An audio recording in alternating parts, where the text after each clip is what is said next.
¿Qué tal amigos? Bienvenidos una vez más a este espacio de actualidad evangélica que abrimos, esta ventana informativa que abrimos en colaboración con Radio Encuentro, Radio Cadena de Vida. Hoy tenemos con nosotros a un representante de la Federación de Entidades Religiosas Evangélicas de España, la FEREDE, quien nos ayudará a profundizar en dos situaciones denunciadas recientemente ante el Defensor del Pueblo. La primera, relativa a la denegación del uso de capillas en tanatorios de Castilla-La Mancha a familias evangélicas, y pidiéndoles despedir a sus seres queridos con dignidad y conforme a sus convicciones religiosas. La segunda, una queja por la falta de reconocimiento como cotizados de los años de servicio prestados por pastores evangélicos antes de 1999, a pesar de las sentencias del Tribunal Supremo y del Tribunal Europeo de Derechos Humanos de Estrasburgo, que reconocen esta omisión como una discriminación histórica y por esa razón condenó al Estado español. En esta entrevista abordaremos tanto las implicaciones legales y sociales de estos hechos como los esfuerzos que FEREDE está realizando para reclamar igualdad y justicia para esta confesión religiosa en España. Y de este y otros asuntos que hablaremos a continuación con Álvaro Serrano, del Servicio Jurídico de FEREDE, que ya está con nosotros, ya que damos la bienvenida. Hola Álvaro. Muy buenos días y gracias por la invitación. ¿Qué tal? No sé si has estado otra vez aquí, no recuerdo si Estuve hace tiempo, ¿no? una vez, pero hace ya mucho tiempo. Hace tiempo, sí. nos debías en un una, mundo ¿no? pre-COVID, creo que fue incluso. Ah, bueno, no, ya es otra vida. Otra vida. Bueno, pues Álvaro, queremos hablar de esos temas en los cuales tú has estado directamente involucrado en estas gestiones, en esta denuncia que se ha enviado al Defensor del Pueblo hace apenas unos días. ¿Cuáles son las principales situaciones de discriminación que han sufrido las familias evangélicas en los tanatorios que se mencionan, Castilla-La Mancha, en estos últimos años? Claro, a ver, a nivel histórico, mirando hacia el pasado, esto no ha ocurrido únicamente en Castilla-La Mancha, ¿no? Pero es cierto que los últimos casos se han dado allí, ¿no? De hecho, recientemente, en el último año, hemos tenido 4 casos. Aunque cada caso tiene sus aristas, su característica, el problema común es el mismo. El problema es que fallece un ciudadano evangélico, se acude al tanatorio, se solicita la capilla para realizar un culto, un acto de despedida, y se le deniega alegando que esa capilla solo puede usarse para actos católicos. Ese es el problema de fondo, ¿no? Únicamente se permiten las capillas para uso católico. Me parece interesante la matización que has hecho. Estamos hablando de Castilla-La Mancha en este caso porque es la última noticia, Eso es. pero estamos hablando, podríamos decir, de caso un paradigma, este caso de otros que son bastante habituales desde hace muchos años en otras regiones de España. Claro. Y bueno... no es una problemática generalizada, es decir, no es algo con lo que nos encontremos día a día. Todo hay que decirlo y yo creo que la dirección a la que vamos posiblemente cada vez, ¿no?, ocurran menos estas cosas, pero todavía siguen ocurriendo. En el pasado ocurrían más y últimamente nos ha llamado la atención que en poco tiempo se han dado varios casos en un territorio muy concreto como es Castilla-La Mancha. Lo que podría interpretarse como un retroceso en cosas que se estaba avanzando. Sí, sí. De hecho, de esos 4 casos, 2 de ellos han ocurrido en la misma ciudad, en Ciudad Real, en el periodo de un año. Bueno, pues de eso vamos a hablar. Entonces, ¿cuáles son los argumentos de los tanatorios cuando pasan estas cosas y bueno, se presenta una queja por parte de las familias o en este caso también por parte de la Federación? ¿Cuáles son los argumentos para negar el uso de las capillas a familias no católicas? Pues no dan muchos argumentos. Los argumentos que nos dan es que ese ha sido un espacio reservado y consagrado a la Iglesia Católica y que por tanto solo ellos pueden utilizarlo. O sea, que tampoco es que se esfuercen en desarrollar muchos argumentos, sino que simplemente se dice que no, que ese es un espacio que ha sido consagrado para la Iglesia Católica y que únicamente ellos pueden utilizarlo. Desde luego, pues... es bastante, no sé cómo calificarlo, ¿no? Un poco caricaturesco. Surrealista casi. Claro, surrealista que... es verdad, tenemos que decirlo también, porque me ha tocado mi papel de pastor, que también lo soy, oficiar pues algún funeral en algunos cementerios de construcción más reciente, y sí hay capillas aconfesionales que se adaptan perfectamente al uso de una confesión y de otra, y no son espacios consagrados exclusivamente a la confesión mayoritaria, como es en estos casos donde todavía persiste ese tipo de cultura. Incluso se ha dado algunos casos en los que hay tanatorios o cementerios que tienen una capilla católica, pero ante no tener otro espacio permiten que ese espacio, valga la redundancia, se use para otro tipo de actividades. Que ya el hecho de que... O sea, yo creo que aquí hay un elemento muy importante que a veces se pasa por alto y que es un argumento que hemos recibido tanto de tanatorios como de ayuntamientos. Dicen, no, es que el tanatorio es una empresa privada. ¿Vale? Esto es un argumento que hemos escuchado por parte de muchos ayuntamientos, ¿no? Me parece que se atan un poco las manos, decir, no, es una empresa privada, así que no podemos centrar mucho en lo que hacen. Es un poco lo que nos cuentan, ¿no? Decimos, tenemos que tener en cuenta que los servicios funerarios son una actividad de interés general, son un servicio público. Claro, otra contrata, pero... Claro, otra cosa es que la gestión haya sido cedida a una empresa, pero tú como administración no puedes decir, son una empresa, me lavo las manos, ¿no? Porque ya partiendo de esta base, ya es discutible que en tanatorios solo haya una capilla católica, ¿vale? Yo creo que eso sería algo que debería suprimirse. Pero si la hay, como mínimo, que se permita usar, de hecho no debería ser solo a otras confesiones, a otras personas, porque puede que haya una persona que no tenga una fe concreta y quieran su familia realizar un acto de despedida y tienen derecho a hacerlo, ¿no? ¿Y cuáles son los argumentos de FEREDE? ¿Cuáles son las medidas y las actuaciones que FEREDE está realizando en estos casos y que esperaría que adopten las administraciones, ¿no? Claro. Aquí FEREDE siempre intenta realizar distintos pasos, ¿no? Cada caso es singular, pero con carácter general siempre ayudamos a la Iglesia, que la propia Iglesia, los propios familiares den el primer paso de presentar una queja ante el propio tanatorio. Y esa queja ante el tanatorio generalmente se remite al ayuntamiento y en muchos casos incluso también a la propia Consejería de Sanidad de la comunidad autónoma, los cuales una vez más se lavan las manos. El problema de esto es que todo el mundo se lava las manos, no es competencia de nadie, ¿vale? Y es el hándicap con el que jugamos. Y nosotros intentamos acompañar a la Iglesia en todo ese proceso, incluso en algunos casos, incluso nos hemos desplazado para reunirnos personalmente con alcaldes, con técnicos del ayuntamiento. Y un poco lo que intentamos es explicar y hacer ver todos estos argumentos legales, ¿no? Porque muchos ayuntamientos nos dicen, claro, pero yo es que no tengo manera de controlar esto, esta gente o este tipo de actividades, mi único papel es darle la licencia. Vale, perfecto, pero es que en ese momento de darle la licencia o de revisar la licencia, tú puedes ver qué requisitos tienen. Y a veces me llama la atención y a la vez me hace gracia y me genera frustración porque dicen, no, claro, pero nosotros no podemos imponerle requisitos. Y pienso para mí, pues para las iglesias, la imaginación vuela. O sea, los ayuntamientos cuando tienen que imponerle requisitos para la apertura de iglesias, se le ocurren 1000 cosas y ahí no pasa nada, ¿no? Pero no le podemos imponer a un tanatorio que tenga una sala multiconfesional. O sea, no tiene ningún sentido. Claro, bueno, tú estás hablando de tu propio testimonio de haber participado en reuniones con autoridades de Castilla-La Mancha, o sea que totalmente. No solamente por escrito, a través de textos, sino que has estado en reuniones y estos son los argumentos. Sí, ¿no? sí, así tal cual es.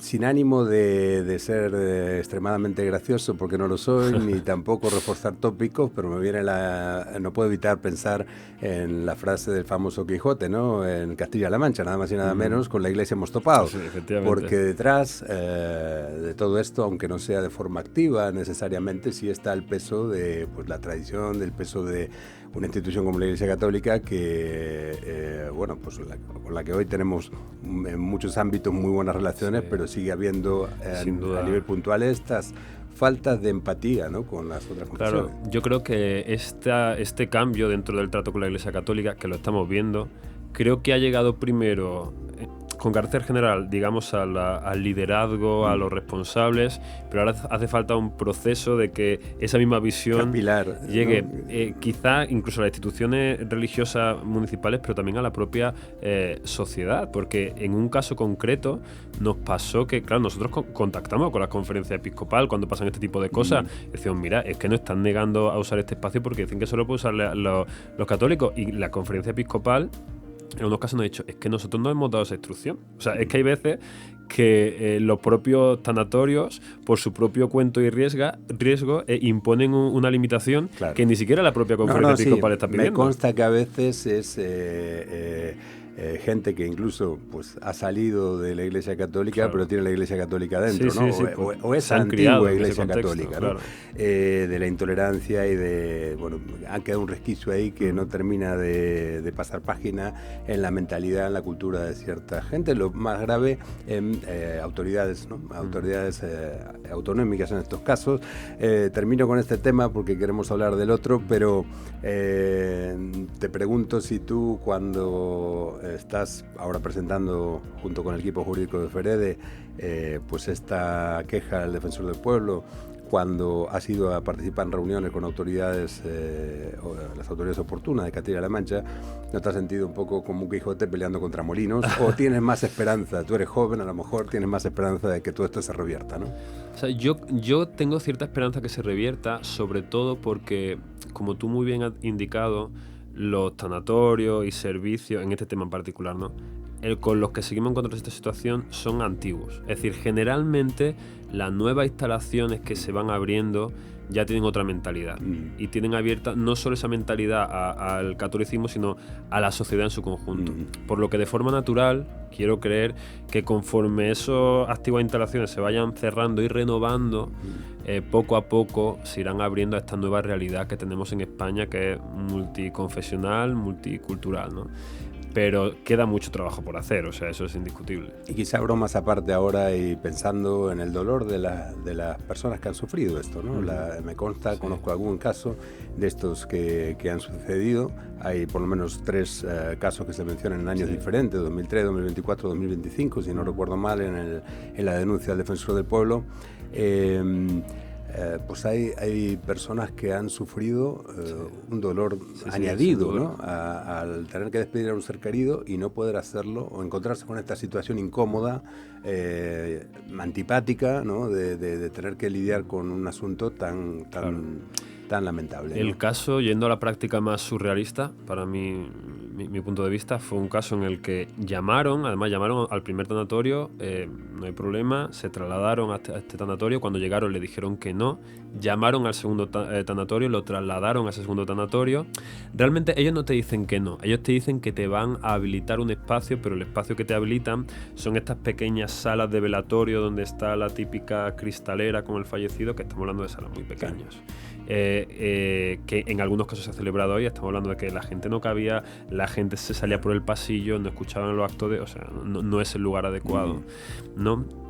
Pero sí, es doloroso. Claro, es doloroso. Y en este caso al final tuvieron que llevarlo al lugar de culto de la propia iglesia, porque no dijeron o eso o te damos esta pequeña sala de velatorio, y tuvieron que mover el cuerpo por tercera vez y llevarlo al lugar de culto de la iglesia donde se congregaba el fallecido para celebrar allí el acto de despedida. Es triste que un cuerpo tenga, simplemente por pertenecer a una confesión religiosa determinada, tenga que estar de alguna manera peregrinando por distintos tanatorios y no encontrar ese lugar donde sus seres queridos le puedan despedir, ¿no? Bastante tienes en ese momento como familiar, claro, que el pesar, que sentir que te están rechazando y están rechazando a tu ser querido, eso es muy duro. Muy duro. Bueno, pues desde aquí nuestro ánimo a las personas que hayan sufrido, a las familias que hayan sufrido estas situaciones, concretamente, a las que quizá no en estos casos, pero en otros sitios también, y ojalá que les sirva de consuelo el saber que FEREDE que no están solas, que FEREDE sigue luchando. Quizá en su caso ya no le va a ser útil directamente, pero sí luchar por impedir que se repitan estas situaciones tan dolorosas en otros casos, ¿no? Álvaro, te quiero preguntar por el segundo tema, la segunda denuncia que ha ido en el mismo PAC allí en estos días al defensor del pueblo, y que tiene que ver con los pastores, el caso de los pastores jubilados, a los que también han sufrido una discriminación por no habérsele permitido cotizar hasta el año 1999, un viejo lastre del franquismo, de la intolerancia del franquismo, pero que en 1999 ya llevamos muchos años de democracia. Sí, si cabe, es un tema aún más crudo y más general y más grave, si me permite, y acudir al defensor del pueblo es un poco ya buscando opciones, porque como tú ya has comentado, es que se ha acudido al Tribunal Europeo de Derechos Humanos, se ha acudido al Tribunal Supremo, todos nos han dado la razón. Este tema está actualmente siendo analizado por la propia ONU. Cuando la ONU pide explicaciones al Estado español, dicen, sí, es un proceso que estamos preparando. pero preparando o trabajando en él desde el año 1999, estamos hablando que hace ya 26 años.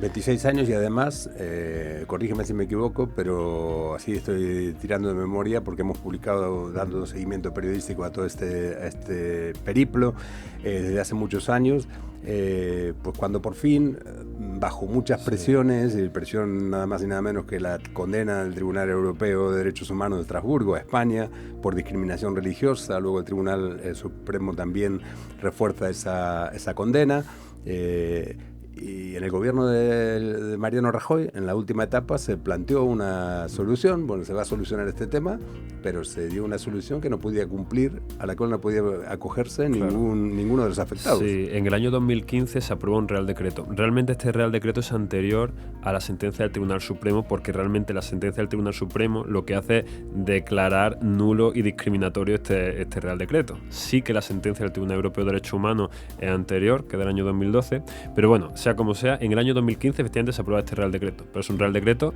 que cuando llega y empezamos a estudiar vemos nadie puede aplicar nadie esto. Puede acogerse a él. O sea, han aprobado una norma por hacer un lavado de cara que es imposible llevar a la práctica, y efectivamente se recurre esta norma y es anulada por el Tribunal Supremo en el año 2017. Ahora, si mencionamos que fue durante el gobierno anterior, simplemente por dar un dato concreto, sí, claro. Pero esto es un problema que afecta a todos los gobiernos de la democracia. Es un problema histórico y que se ha acudido y nos hemos reunido y se ha solicitado a todos los líderes, a todos los representantes de las distintas fuerzas políticas, ¿no? Y claro, aquí hay que tener en cuenta, porque claro, esto ocurre, como bien has indicado, en el año 1999. Antes del año 1999 no se permite cotizar a los pastores. A partir del año 1999 se permite cotizar, aunque hasta el 2007 se hace solo por la base mínima. Pero bueno, ya a partir del 2007 se hace una situación de igualdad a los trabajadores.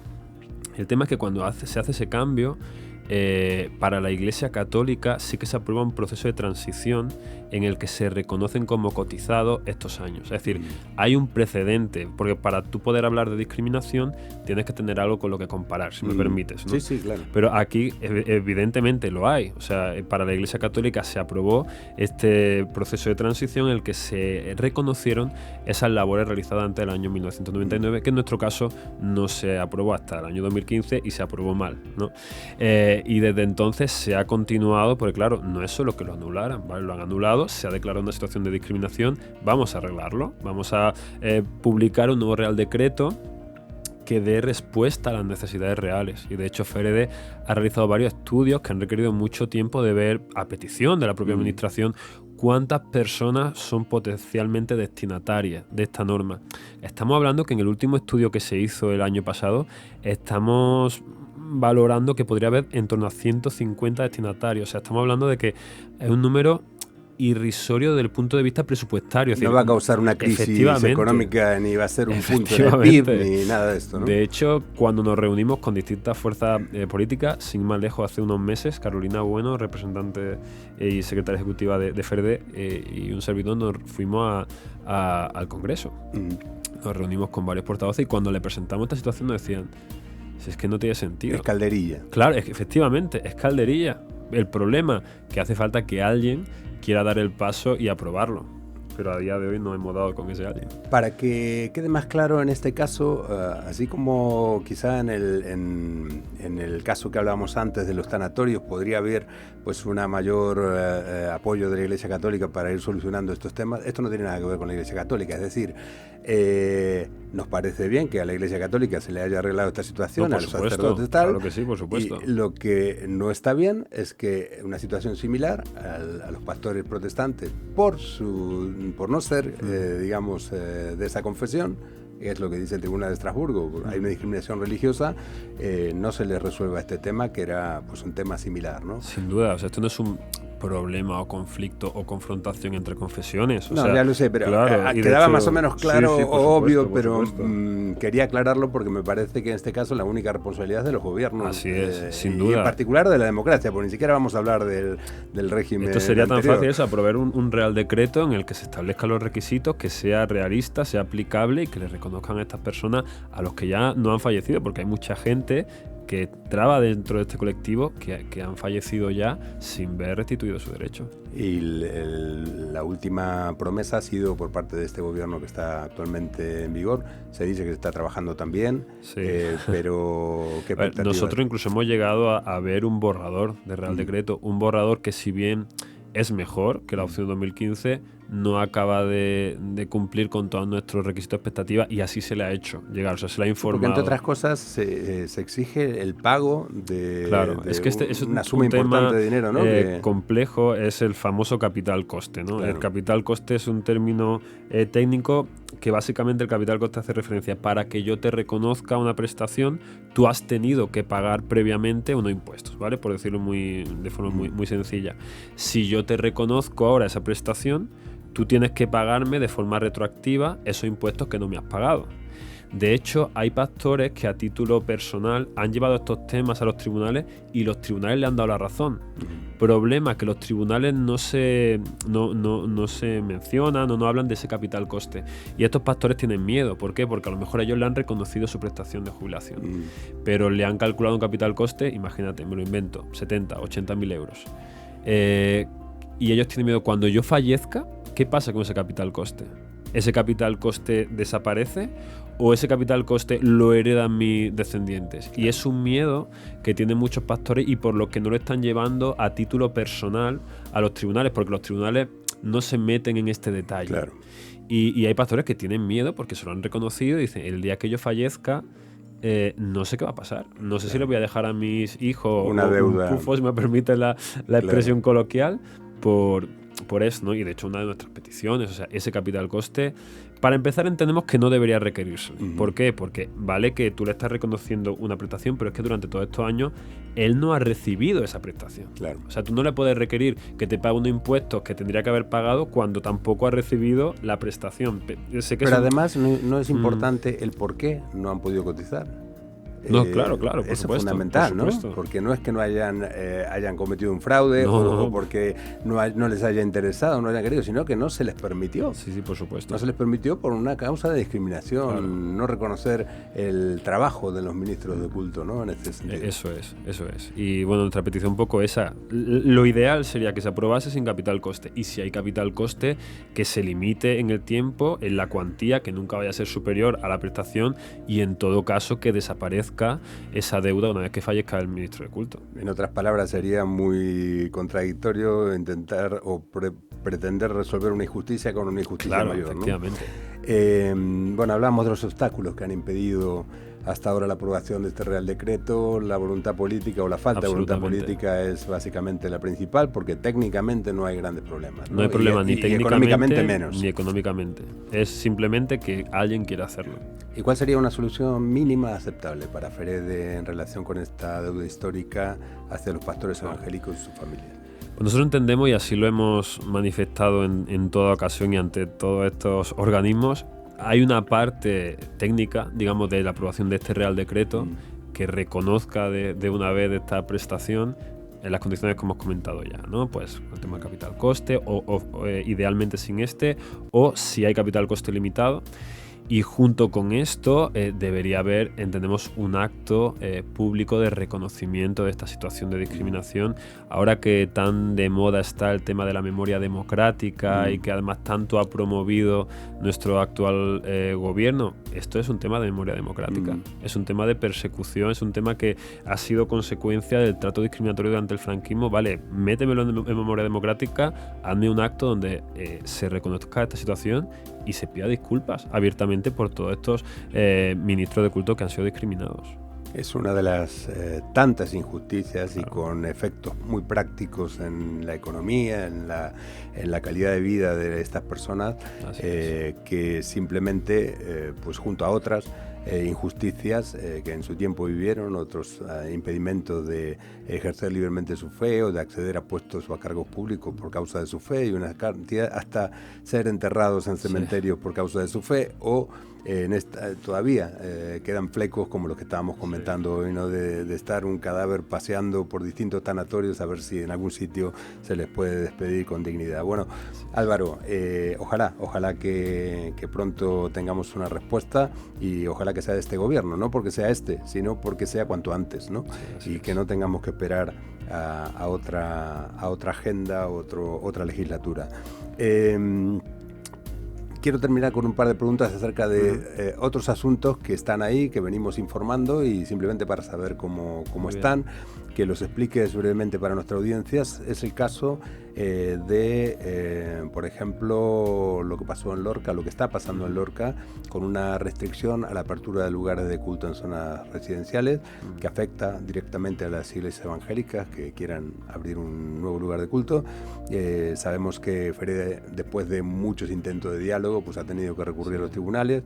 Quiero que me cuentes cómo está eso, y algo parecido o similar en la Comunidad Valenciana. Estamos hablando de distintas comunidades y distintos asuntos, ¿no? Antes hablamos de Castilla-La Mancha, ahora estamos hablando de Murcia y por lo menos un municipio distintos partidos políticos, para que vean, distintos partidos políticos, que no exactamente. es un tema contra nadie en particular, sino es un muy tema importante general. que lo hayas señalado, porque es una cosa transversal, sí, por supuesto, que afecta a la sociedad española y a la libertad religiosa. En la Comunidad Valenciana el problema allí es la restricción en la contratación de profesores de enseñanza religiosa evangélica para las escuelas públicas, que está detenido desde tiempos inmemoriales. Bueno, ya me dirás tú un poquito más precisamente. ¿Cómo están actualmente estos casos? Si los puedes explicar brevemente. Es que cada uno de estos temas daría para una sección de programa de radio, pero así muy brevemente. En cuanto al tema de Lorca, efectivamente se aprobó una normativa urbanística que establecía unas limitaciones tan fuertes para apertura de lugares de culto que en la práctica suponía, al menos de nuestra perspectiva, y así nos lo ha corroborado un arquitecto técnico que ha hecho un informe pericial, que no hay locales donde se pueda abrir una iglesia con licencia. O sea, es que no los hay, ¿no? La única opción sería encontrar un solar y construir desde cero con todos los requisitos. Claro, esto es algo, primero encuentra tú ese solar que además esté dentro del municipio y que sea accesible económicamente, ¿no? Pero bueno, en la práctica, siendo cortos y siendo breves, no hay locales, ¿vale? Han aprobado una normativa tan restrictiva que está haciendo que la iglesia no puedan regularizarse en Lorca. Esto efectivamente se ha intentado hablar, se ha dialogado con ellos y se han cerrado en banda. El tema de Lorca es especialmente complejo porque hay una presión social del propio ciudadanía bastante fuerte, porque lo que ha ocurrido detrás de todo esto en Lorca es que ha habido un crecimiento de la población musulmana. Esta población musulmana ha querido abrir sus mezquitas y eso a la ciudadanía no le ha gustado, ¿vale? Esto es lo que hay detrás, así que el ayuntamiento, como respuesta y con apoyo y respaldo de la propia ciudadanía, ha aprobado una normativa que limita eso. Curioso es que hayamos sido nosotros los que peleen esto, porque de hecho nos dirigimos a la comunidad musulmana y decimos, vamos a pelear juntos esto, ¿no? Porque al final, de hecho, ellos son los primeros interesados, pero no lo veían, ¿no? Y bueno, este tema se ha llevado hasta el Tribunal Superior de Justicia de Murcia. El problema es que el próximo paso es la práctica de la prueba, donde tanto nosotros como el ayuntamiento llevarán a sus peritos para hacer preguntas sobre estos informes, porque claro, nosotros decimos que no hay lugares y el ayuntamiento dice que sí, y cada uno ha presentado un informe y hay que hacer una práctica de la prueba donde cada uno pueda hacer las preguntas al perito propio de la otra parte, ¿no? Pero no sé ya si por un tema de casualidad o un tema espiritual incluso, se ha tenido que suspender en 3 ocasiones esta práctica de la prueba, por distintos problemas de salud de personas implicadas en el procedimiento, abogados, peritos, etcétera, etcétera.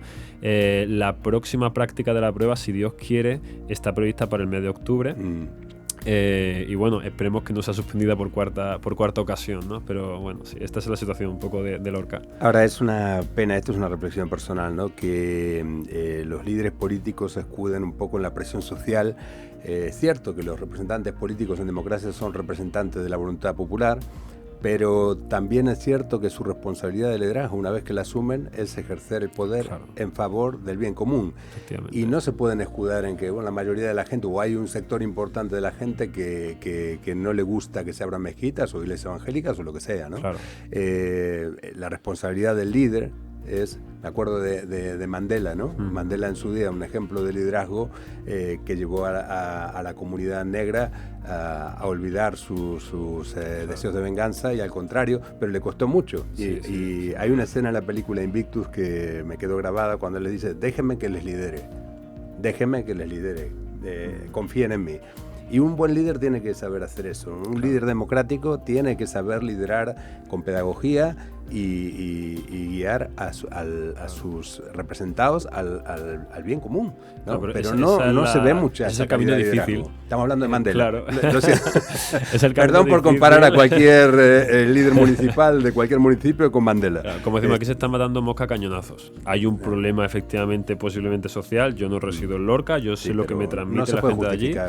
Pero claro, tú en vez de afrontar ese problema y desarrollar políticas de cohesión, de acercamiento a la ciudadanía, pues dices, pues limito que estas comunidades o esta comunidad en particular pueda tener lugares de culto en el municipio. Y bueno, esa es un poco la situación. ¿Y el caso de Comunidad Valenciana y la ERE? Brevemente. Claro. Pues voy a intentar ser aún más breve. Efectivamente, aquí hay un problema histórico de que en la Comunidad Valenciana no se permite la prestación de ERE. Esta puerta se abre en el año 2018 y el gobierno de la comunidad autónoma se compromete a hacer una aplicación, digamos, poco a poco, ¿no? A ir contratando poco a poco a profesores. El tema, de hecho, creo que hizo una contratación, no sé si fue 4 o 5 profesores, creo que fueron 5, pero entre esas cifras, y se comprometieron a decir, conforme vayan pasando los años, vamos a hacer una contratación progresiva. En la medida también que la demanda aumente, por supuesto. La demanda ha aumentado. Sí, estamos hablando de que en el... la problemática es que a pesar de que esa demanda aumentó hasta literalmente más de 1.000 solicitudes, se negaban a contratar nuevos profesores, siempre con la promesa del próximo año, pero ese próximo año nunca llegaba. Pues ese tema al final tuvo que llevarse hasta los tribunales, ya ha pasado por el Tribunal Superior de Justicia de la Comunidad Valenciana, que no se metió en el tema. Desde mi punto de vista ya profesional, creo que dejó un poco que desear la sentencia que hicieron, y se limitaron a decir que en lo poco que había regulado, que el gobierno había actuado diligentemente. Esto se llevó al Tribunal Supremo. El Tribunal Supremo ni siquiera se metió en el fondo, diciendo que es un tema que no le competía, y ahora está en el Tribunal Constitucional.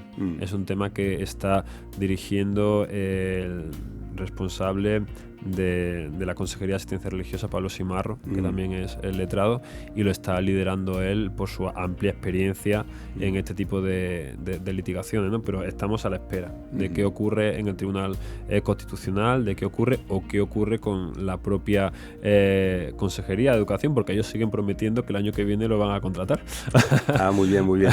Bueno, nosotros mientras tanto, nuestro humilde apoyo a la ERE, la enseñanza religiosa evangélica, como ves, queridos amigos, tenemos aquí hasta las tacitas de la ERE, y deseando que ojalá que este tipo de situaciones se arreglen, y ojalá no tuviéramos que llegar nunca a los tribunales por estas cuestiones, que estamos hablando del libre ejercicio de la libertad religiosa, que es un derecho fundamental reconocido por la Constitución y todas las leyes internacionales, y que estamos en pleno siglo XXI, ya bastante bien entrado, y casi 50 años de democracia, vamos en ese camino, y todavía estamos lidiando con estas cuestiones, ¿no?, de discriminación, porque hablabas antes de que históricamente en la Comunidad Valenciana no se aceptaba la enseñanza religiosa evangélica, porque la católica sí que está de todo. El problema es que nos estamos yendo,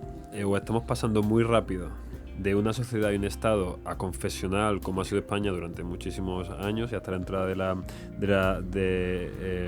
la democracia, y con los coletazos después que se ha supuesto, y ahora estamos yendo a un estado, digamos, que rechaza el factor religioso, ¿no? Y nosotros en ambos casos siempre salimos perdiendo, ¿no? Claro. Y eso es una lástima. No estamos avanzando hacia un estado tolerante al fenómeno religioso, sino que cada vez se ve como algo quizá que incluso haya que evitar y limitar. Bueno, Álvaro, gracias por estar con nosotros hoy y ayudarnos a entender un poquito más estas cuestiones. Enhorabuena por tu trabajo, y en la felicitación también a todos los compañeros del equipo jurídico de FEREDE, y con esperanza, ¿no? ¿Cómo lleváis el día a día? Bien, o sea, poco a poco vamos ganando batallitas, ¿no? Bueno, y también somos conscientes que lo que hacemos no lo hacemos para nosotros, que el Señor tiene el control de todo y en su mano lo dejamos. Muy bien, pues gracias otra vez y nos despedimos. Hasta la próxima, amigos. Esperamos que esta entrevista, como otras que hemos hecho con anterioridad, haya sido de vuestro interés.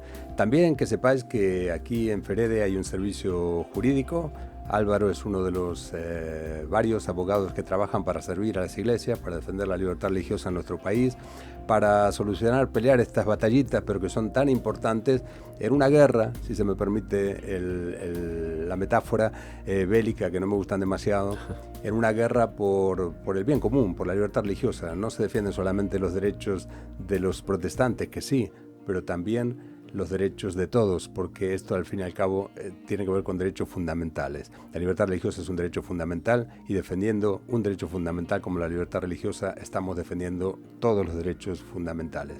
Queridos amigos, les recuerdo también que si quieren ver alguna de las otras entrevistas que hemos grabado con anterioridad, pueden hacerlo entrando en nuestra página de YouTube de Actualidad Evangélica. Así nos encuentran, YouTube Actualidad Evangélica, y ahí podrán ver esta y otras entrevistas anteriores.